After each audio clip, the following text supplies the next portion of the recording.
मैं खुद वो लाइफ जिया हूँ जो आप जी रहे हो। सक्सेस को दुनिया सेलिब्रेट करती है, failure it's your personal loss. You shall be the captain of your ship, you shall be the master of your fate. कहाँ से क्वेश्चंस फ्रेम होते हैं, कौन से टॉपिक रेलेवेंट है, कौन से टॉपिक इरेलेवेंट है। मैंने एग्जैक्टली स्लाइड्स में जो चीज पढ़ाया, इंडिया लार्जेस्ट प्रोड्यूसर है, कौन कौन से स्टेट्स हैं, एग्जैक्टली वही क्वेश्चन यूपीएससी ने टर्मेरिक के ऊपर पूछा। ये एनालिसिस है, ये prediction you can not do without understanding in and out of the PYQ. In order to clear the cut off you require integrated mixing of both thing, static and dynamic. इसको proper ratio में आपको mix करने आना होगा। National turmeric board news में था, turmeric का geographical condition आपको पता होना चाहिए था। तो टर्मेरिक का ज्योग्राफिकल कंडीशन जो है वो स्टैटिक का पार्ट है, नेशनल टर्मेरिक बोर्ड करंट का पार्ट है। सबसे पहले आप डायनेमिक सेक्शन में तब कूदो, करंट अफेयर के लिए तब आप जाओ जब आपका बेसिक प्रिपेयर हो रखा हो। फिजिकल डेफिसिट का क्वेश्चन था, रेवेन्यू डेफिसिट का क्वेश्चन था, डायरेक्टली वो एनसीईआरटी का क्वेश्चन है। क्योंकि कभी कभी क्वेश्चंस क्या होता है यूपीएससी का, एक ऑप्शन जो आपका आंसर था उसको छोड़ के बाकी तीनों पर वो फ्रेम कर देते हैं। Ultimately this is not an academic examination जहां पे आपको 100 में 100 लाना है। आपको ये करना है कि आपका जो मिस्टेक हो वो मिनिमाइज हो जाए, so that you can cross that threshold of 82, 84 जो भी कट ऑफ है। कि जब तुम वर्ल्ड ट्रेड सेंटर से 11 सितंबर को जब अटैक हुआ था, तो अगर कूद जाते सबसे टॉप मंजिले से, तो जो बचने का प्रोबेबिलिटी था वो ज्यादा है देन क्रैकिंग दिस एग्जामिनेशन। अरे यूपीएससी क्वेश्चन कैसे फ्रेम करती है,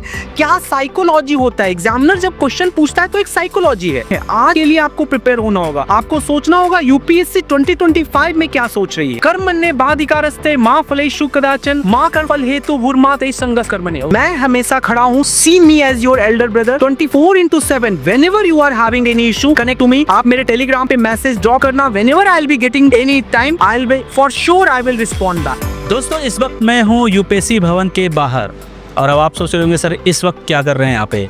दोस्तों यहाँ पे सीएपीएफ की इंटरव्यू चल रही है, और फॉर्चुनेटली आज हमें यूपीएससी सीएससी के एक ऐसे एस्पिरेंट मिले हैं जिनसे मैं आपको मिलाना चाहता हूँ, और रीज़न यही है कि ये वीडियो मैं बना रहा हूँ। दोस्तों यूपीएससी में इनका सिलेक्शन नहीं होता है, मात्र 9 नंबर से छूट जाते हैं, लेकिन अपनी यूपीएससी प्रिपरेशन के दौरान इन्होंने कई बच्चों को गाइड किया, मेंटोर किया, ऑनलाइन और ऑफलाइन। 2025 यूपीएससी सीएससी जो प्रीलिम्स हुई है उसमें जनरल स्टडीज़ के मोर देन 15 क्वेश्चन जो सर ने पढ़ाए हैं उससे हूबहू आया है। सर ने मुझे प्रूफ भी दिया, सर ने मुझे सारी वो डॉक्यूमेंट दी है जो मैं इस वीडियो में आपको दिखाना चाहूँगा। अब सवाल ये है कि सर ने कैसे पढ़ाया, क्या पढ़ाया, क्या तरीका था, यही आप तक पहुँचाना चाहता हूँ, ताकि आप भी उस टेक्निक का यूज़ करके जो सर बताएंगे उसका यूज़ करके आप फ़ायदा उठा सकें। मेरे साथ दीपक प्रकाश जी हैं। Sir congratulation for this wonderful success. क्या हम इसको कैसे वैलिडेट कर सकते हैं, क्या सच में ऐसा हुआ है कि more than 50 question out of 100 in general studies हूबहू आपके पढ़ाए हुआ है? बच्चों को मैं पर डे 3 घंटे गाइड करता था। यूट्यूब पे सारे एविडेंस अवेलेबल है, almost all the sources which I have traced. Nearly 52 questions जो प्रीलिम्स के इस बार के आए हैं, 52 क्वेश्चंस मेरे नोट से हैं। बोलने का ये मतलब है, if you would understand the process properly, if you would understand in and out of the UPSC, if you would analyse the last 10 year of the question paper, you would see कि UPSC में पूछता क्या है, कहाँ से questions frame होते हैं, कौन से टॉपिक रेलेवेंट है, कौन से टॉपिक इरेलेवेंट है। अब जैसे मैं एक एग्जांपल देता हूँ। हुआ क्या तनवीर जी कि जब मैं क्लास ले रहा था and I was teaching about turmeric, 12 मई की बात है, इसी 12 मई को मैंने बच्चों को बोला, बच्चे इसको देख लेना, टर्मेरिक पक्का पूछा जाएगा। मैंने एग्जैक्टली स्लाइड्स में जो चीज़ पढ़ाया, इंडिया लार्जेस्ट प्रोड्यूसर है, कौन कौन से स्टेट्स हैं, एग्जैक्टली वही क्वेश्चन यूपीएससी ने टर्मेरिक के ऊपर पूछा। और ऐसे ऐसे 52 क्वेश्चंस हैं। तो यूपीएससी कोई रॉकेट साइंस नहीं है। Prelims is not at all unpredictable. The thing is, you need to know the process properly. You need to understand in and out of the UPSC, and that is what I have done. मैंने मेरा खुद का UPSC का interview का experience है, 2 बार मैंने interview दिया, तो मुझे ये पता है तनवीर जी कि UPSC क्वेश्चंस कैसे फ्रेम करता है। I use that logic to help the students, and more than 52 questions came from there. That's the one thing. Nearly 20 students, मेरे स्टूडेंट्स इस बार मेंस का एग्जाम देंगे। पहली बार, ये पहला बैच मैंने शुरू किया था सिविल फोरो के अंदर, और first time 20 students they would be writing their mains. So of course happy, मैं खुश हूँ। अब उन्हें गाइड करना है कि उनका मेंस अल्टीमेटली क्लियर हो। सर ये टर्मरिक वाला जो क्वेश्चन, आप बहुत कॉन्फिडेंट थे। यस, कुछ तो आपको पता होगा इतने कॉन्फिडेंस कहाँ से आया आपने, और आपने कैसे इतना लगा कि नहीं क्वेश्चन आ सकता है? इस तरह के जो 52 प्लस क्वेश्चन थे उसको कैसे आपने, क्या तरीका था वो बता दीजिए। मैं एक्चुअली वही चीज़ लेके आ रहा हूँ बच्चे सर, आप सुनिए कैसे होता है। सर टर्मेरिक बोर्ड, अभी आपको याद होगा 2 साल पहले यूपीएससी ने टी बोर्ड का क्वेश्चन पूछा था। अब टर्मेरिक बोर्ड इसी जनवरी में फॉर्मुलेट किया गया है। Total ministry of commerce and industry के पास 5 कमोडिटी बोर्ड थे। Now national turmeric board has become the 6th one. तो national turmeric board automatically becomes important. अब क्योंकि नेशनल टर्मेरिक बोर्ड अल्टीमेटली क्या करेगा, promotion of turmeric, so turmeric automatically becomes important. Previous year question में tea board पूछा था और मैंने प्रिडिक्ट किया कि इस बार 3 इंपॉर्टेंट वहां से क्वेश्चन बन सकते हैं। One was national turmeric board, second turmeric का ग्रोथ कैसे होता है, geographical conditions required for the growth of turmeric, then turmeric India में कहाँ पाया जाता है, and fourth important thing all the commodities board of the board that functions under ministry of commerce and industry. ये 4 question predict किया था, एक question आ गया। ओह, तो मतलब ये प्रिडिक्शन थी या फिर कुछ और आपके एनालिसिस थे अलग अलग? ये एनालिसिस है, ये prediction you can not do without understanding in and out of the PYQ. जब तक आप पीवाईक्यू को घोल कर अच्छे से पी नहीं लोगे, you can not make enough prediction that is required to crack this examination. Capital receipt का मैंने स्पेसिफिकली एग्जाम में वहाँ पे क्लास में बताया था, डिसइन्वेस्टमेंट कहाँ पे आएगा, non debt creating capital receipt में। उसी तरीके से मैंने जब आर्टिकल 368 को पढ़ाया था तो स्पेसिफिकली पॉइंट आउट किया था कि ये जो इंपॉर्टेंट थिंग्स है इसको ध्यान में रखना है। यूपीएससी ने पूछ दिया। So basic plus current affair अगर इन एंड आउट आप समझते हो, so it's not difficult. 52 questions का ये मतलब है तनवीर जी कि someone who has attempted my classes, someone who has attend my classes properly, they would have been easily able to solve nearly 70 और 80 आउट ऑफ 100। अब 80 क्वेश्चंस आप सॉल्व कर रहे हो, 52 मैं बोल रहा हूँ, 8-10 खुद से भी कर रहे हो, तो 62 इंटू 2 कर लो, 124। विन विन सिचुएशन है, विन विन सिचुएशन है। मीन्स आप कट ऑफ किसी भी हालत में क्रॉस करोगे, मैं यहाँ कैमरे के सामने बोल रहा हूँ, cut off would not go beyond 80, 82, 83 marks से ऊपर इस बार का कट ऑफ नहीं जाएगा। आपको खुद रिसर्च करना होगा। ज़्यादातर अभी क्या हो गया है यूपीएससी फील्ड में कि ज़्यादातर टीचर 8-8 घंटे 10-10 घंटे की लेक्चर ले रहे हैं, प्रोवाइडेड वो खुद को अपडेट नहीं कर पा रहे हैं। मेरा फोकस होता है मैं क्लास में एक दिन में एक क्लास से ज़्यादा जीएस का क्लास लेता नहीं हूँ। So maximum I give 2.5 our into the classroom. बाकी टाइम मैं खुद को अपडेट करता हूँ क्या इंपॉर्टेंट है, और अगर ये चीज़ सारे फैकल्टी मेंबर्स सारे टीचर्स करने लगे तो मुझे लगता है कि कोई भी कोचिंग बहुत अच्छे से यूपीएससी के क्वेश्चंस को प्रिडिक्ट कर सकती है। If you are preparing for 2026, अभी आप कंप्लीटली न्यू कमर हो यूपीएससी के लिए, what I would suggest, go through the NCERT.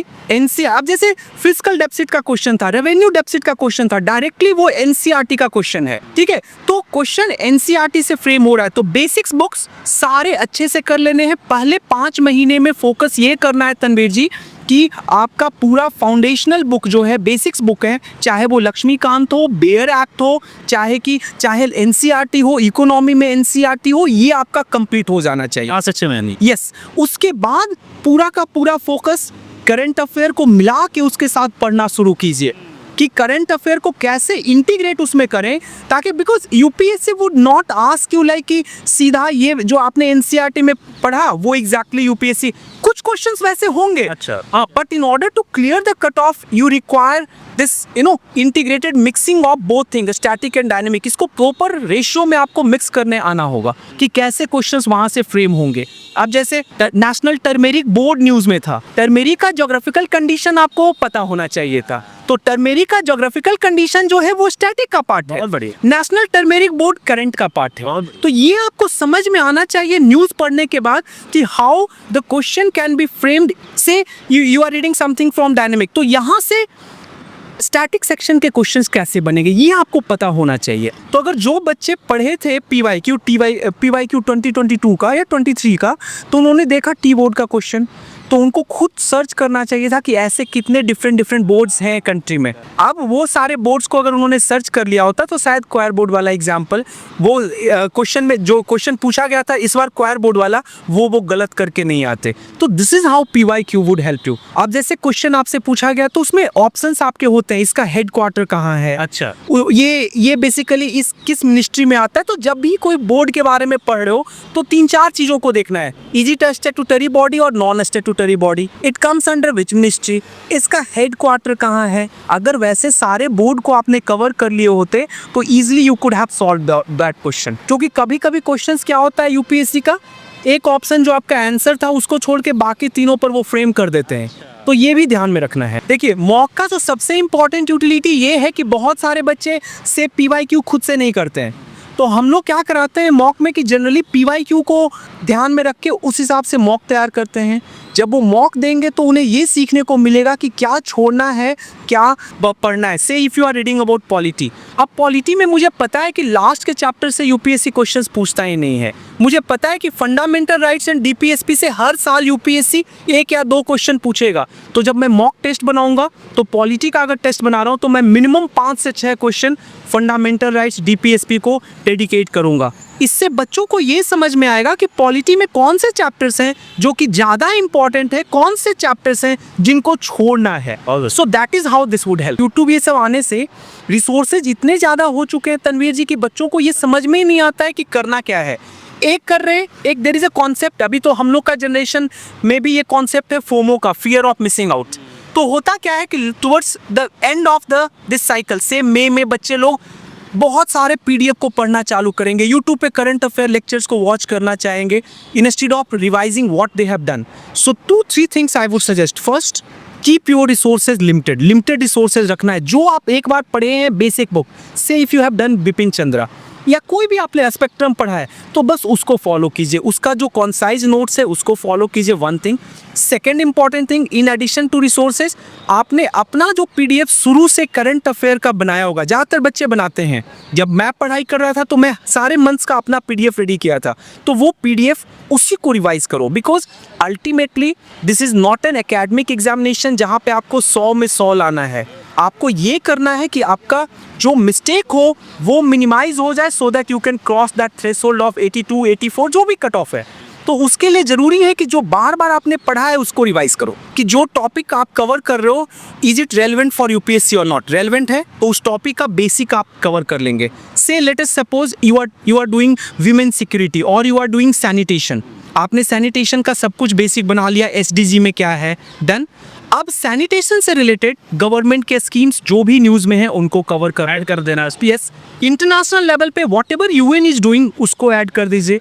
आप कुछ गवर्नमेंट का कुछ नया प्रोग्राम आया हो या नया एडिटोरियल में कुछ सैनिटेशन के बारे में हो तो वो उनका पूरा एडिटोरियल को कॉपी पेस्ट नहीं करना है। 4-5 जो उनका क्रूशियल पॉइंट है, से ही और सी इज रिकमेंडिंग समथिंग और so if they are suggesting some important changes into the current policies, तो इसका मतलब उस पॉलिसीज में कुछ ड्रॉबैक है, तो आप वो ड्रॉबैक को एक तरफ लिख देंगे, रिकमेंडेशन को एक तरफ लिख देंगे। यस, देन वो पूरा टॉपिक आपका कंप्लीट हो गया, कॉम्प्रिहेंसिवली आपने तैयार कर लिया है, प्री के लिए भी मेंस के लिए भी। फर्स्ट थिंग इज कि अभी से ही आप फाउंडेशन पे वर्क करना चालू करो। Those who are newcomers, जो कम्प्लीटली नए आए हैं, उनको ये सजेस्ट करूंगा कोई भी अच्छा फाउंडेशन कोर्स ज्वाइन कीजिए और उन फाउंडेशन कोर्स में आप अभी से ही लगिए, अभी से ही बेसिक्स। सर आप फाउंडेशन तो आप बता सकते हैं ना बच्चों को, अगर कोई बच्चा जुड़ना चाहे तब। हाँ बिल्कुल बिल्कुल, हम लोग सिविल्स फोरम में भी हमारे यहाँ 9 तारीख से फाउंडेशन बैच शुरू हो रहा है, तो उसमें हम लोग शुरू में फोकस यही करेंगे कि सारे बच्चों का नवंबर तक पूरा फाउंडेशन क्लियर हो जाए, बेसिक्स क्लियर हो जाए।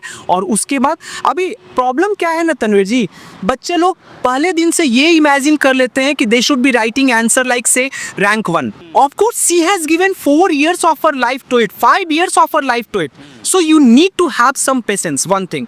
सेकेंड, आप पहले बेसिक्स को कवर करो। बेसिक्स करने के बाद अब सेकेंड इंपॉर्टेंट जो ऑब्स्टेकल बच्चों को आता है वो प्री। 12 लाख बच्चे एग्जाम देंगे, 10,000 बच्चों का एग्जाम होगा। मैंने एक बार सुना था, एक बहुत अच्छे एडुकेटर जब मैं पढ़ता था तो उन्होंने बोला था कि जब तुम वर्ल्ड ट्रेड सेंटर से 11 सितंबर को जब अटैक हुआ था तो अगर कूद जाते सबसे टॉप मंजिले से तो जो बचने का प्रोबेबिलिटी था वो ज़्यादा है देन क्रैकिंग दिस एग्जामिनेशन।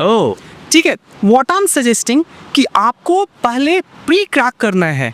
बच्चे शुरू से ही मेंस में लग गए, आप प्री क्रैक ही नहीं कर पाओगे तो मेंस कैसे लिखोगे? Stick to the basic, understand the UPSC process in and out, पूरा अच्छे से समझो क्या अंदर है क्या बाहर है, यूपीएससी क्वेश्चन कैसे फ्रेम करती है, क्या साइकोलॉजी होता है। एग्जामिनर जब क्वेश्चन पूछता है तो एक साइकोलॉजी है, और उस साइकोलॉजी को समझने का सबसे अच्छा तरीका दो चीज़ है, एक है मॉक टेस्ट और दूसरा है पीके पीवाईक्यू।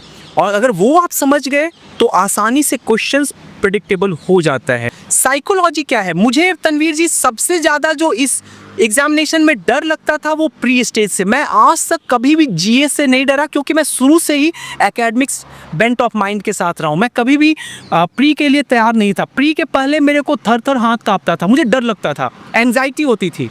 तो सबसे पहला काम मैंने क्या किया था खुद के लिए कि मैं प्री के ऊपर कमांड लाया। मुझे ये समझा कि यूपीएससी का साइकोलॉजी क्या है। ये भी कोई रॉकेट साइंस नहीं था। आई टुक 1 ईयर, आई डीकंस्ट्रक्टेड इट, और वो डीकंस्ट्रक्शन का ये फ़ायदा हुआ कि फर्स्ट अटेम्प्ट में I got only 97.5, half marks से मैं प्री चुका। बट सेकेंड अटेम्प्ट में मैं प्री का जो कट ऑफ था उससे 32 नंबर ज़्यादा था। आपको उस साइकोलॉजी को समझना होगा। वो साइकोलॉजी मैं समझा क्योंकि मेरा खुद का एक्सपीरियंस था, उस एक्सपीरियंस के थ्रू, और अभी जब मैं पढ़ाता हूँ तो उस एक्सपीरियंस को वहाँ यूज़ कर रहा हूँ। 2023 वाला करंट अफेयर्स इम्पॉर्टेंट नहीं है। जब 22 में मैंने इंटरव्यू दिया तो वो अब इम्पॉर्टेंट नहीं है। आज के लिए आपको प्रिपेयर होना होगा, आपको सोचना होगा यूपीएससी 2025 में क्या सोच रही है। तो अब जैसे मजोराना चिप का एक एग्जाम्पल है, क्वेश्चन इस बार यूपीएससी ने पूछा, मजोराना चिप 2022 में इंपॉर्टेंट नहीं था, अभी 25 में आया ही है। मैंने ऑलरेडी बच्चों को प्रेडिक्ट कर दिया था, टेलीग्राम पे क्वेश्चन दिया था और साथ में ये लिखा था मजोराना चिप में। जब मैं क्लास में ले रहा था क्लास, तो मैंने ये बोला था कि मजोराना चिप में यूपीएससी आपसे ये पूछ सकता है, यहाँ पे माइक्रोसॉफ्ट के जगह कुछ और नाम दे देगा। एग्जैक्टली यूपीएससी ने यही किया। सोसाइटी है, it celebrate success not the failure. Failure is your personal loss. But once again I would suggest कि learn from all India rank 1। First attempt she could not clear pre, second attempt she could not clear pre, third attempt she could not clear pre. तो अगर उस समय वो हार मान जाती, so can she would have ever achieved what she has done. अभी rank 1 आ गई 5th अटेम्प्ट में, तो अगर 3 अटेम्प्ट के बाद उसने ये सोचा होता कि ये मेरे से नहीं होगा, सो कभी वो रैंक 1 आती। So only one message I would give to them, वीर तुम बढ़े चलो, धीर तुम बढ़े चलो, सामने पहाड़ हो, सिंह की दहाड़ हो, तुम कभी रुको नहीं, तुम कभी झुको नहीं, वीर तुम बढ़े चलो, धीर तुम बढ़े चलो। कर्म पे विश्वास करो, believe me, one day you would get the result, you would get the fruit. Bhagavad Gita कभी पढ़ा है ना, chapter 2 shloka number 47, where lord Krishna says कर्मण्ये बाधिकारस्ते मां फलेषु कदाचन मां कर्मफल हेतु भूर्मा ते संगस्त कर्मण्ये। मैं खुद वो लाइफ जिया हूँ जो आप जी रहे हो। और बढ़िया, इट्स मींस ऑब्वियस सी बात है, you would feel sometimes anxiety, failure होगा, वहाँ से उठना of course it's a difficult thing, because success को दुनिया सेलिब्रेट करती है, failure it's your personal loss. So one more thing I would suggest, मैं हमेशा खड़ा हूँ, see me as your elder brother 24/7। Whenever you are having any issue, connect to me. आप मेरे टेलीग्राम पे मैसेज ड्रॉप करना, whenever I will be getting any time, I will be for sure I will respond back. बहुत बढ़िया sir, thank you very much. इतना आपने जो है बच्चों के लिए कह दिया, ये बहुत बड़ी बात है। और बच्चों अगर जुड़ना चाहते हैं तो ये नंबर है, इस नंबर पे कॉल कर लीजिए। ये टेलीग्राम है सर का, इस टेलीग्राम से कनेक्ट हो जाइए। सर की जो भी एक्सपीरियंस अब तक की रही है वो आपने देखा, और इससे बेटर आपको समझाने वाला आई थिंक इन्होंने बताया एक बात कि इन्होंने खुद जिया है एज ए एस्पिरेंट, कामयाबी देखी है, फेलियर भी देखे हैं, और भी बहुत सारे चैलेंजेस देखे हैं। तो he tries to put his leg in your kind of shoes, तो वो आपको महसूस करते हैं। तो आप बेहिचक, सर 1 बजे तक ऑनलाइन रहते हैं, मैंने देखा है, तो बेहिचक आप इनको कांटेक्ट कर सकते हैं। Thank you very much sir. Okay, thank you Tanveer ji, thank you sir.